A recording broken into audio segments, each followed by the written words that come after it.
দীর্ঘ ১৫ বছর পর নজরুল ইসলাম মজুমদার মুক্ত হলো ব্যাংক পরিচালকদের সংগঠন বাংলাদেশ অ্যাসোসিয়েশন অফ ব্যাংকস বিএবি।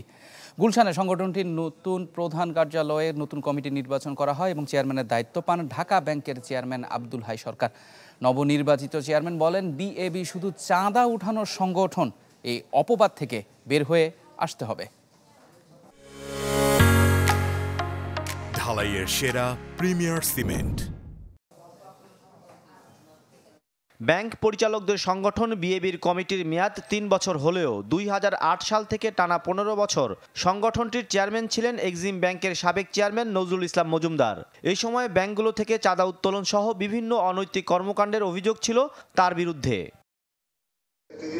পরিবর্তিত পরিস্থিতিতে রাজধানীর গুলশানে সংগঠনের প্রধান কার্যালয়ে নতুন নেতৃত্ব খুঁজতে আব্দুল আউয়াল মিন্টুর নেতৃত্বে বৈঠকে বসেন ব্যাংক পরিচালকরা। বৈঠকে বিএবির চেয়ারম্যান নির্বাচিত করা হয় ঢাকা ব্যাংকের চেয়ারম্যান আব্দুল হাই সরকারকে। ভাইস চেয়ারম্যান হিসেবে নির্বাচিত করা হয় ফার্স্ট সিকিউরিটি ইসলামী ব্যাংকের চেয়ারম্যান আব্দুল মান্নান ও ব্যাংক এশিয়ার রৌফ চৌধুরীকে।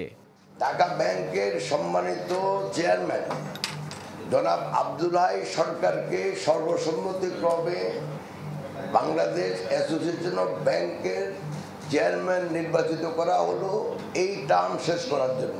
আমি আশা করি ওনারা বাংলাদেশে ব্যাংকিং খাতে অর্থাৎ ওভারঅল আর্থিক খাতের সমৃদ্ধির জন্য ওনারা কাজ করে যাবেন দেশের বৃহত্তর স্বার্থে।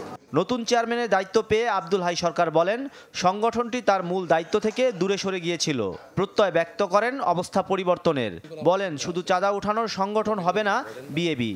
সত্যিকার অর্থে গত ১৫-১৬ বছরে আমাদের কোনো কাজই হয়নি এখানে, কিন্তু এখন যে দায়িত্বটা আমরা নিচ্ছি যারা আমরা নতুন, আমাদের তো দায়িত্ব জাইগ্যান্টিক, মানে যে এজেন্ডা যেগুলো লট অফ এজেন্ডা চার দেয়া, এখানে অনেক ব্যাংকই অনেক সমস্যার সম্মুখীন।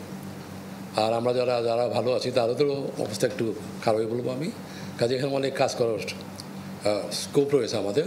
সংগঠনটির গঠনতন্ত্র সংস্কারের জন্য মিউচুয়াল ট্রাস্ট ব্যাংকের আব্দুল মালেককে প্রধান করে ৩ সদস্য কমিটি ঘোষণা করা হয় বৈঠকে।